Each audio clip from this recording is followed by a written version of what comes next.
proudly presented by Smart Hire. Today we are looking at how to start and use a large red-roo stump grinder.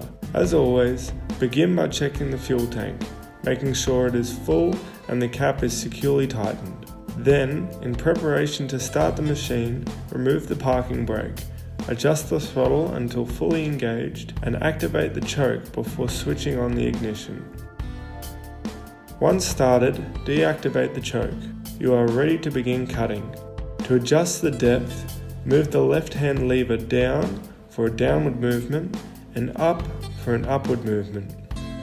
The middle cutting control handle is then moved left to pivot left across the stump and right to pivot right across the stump. Then, to begin cutting, pull the safety trigger and press the on button. Safely let go when the job is done.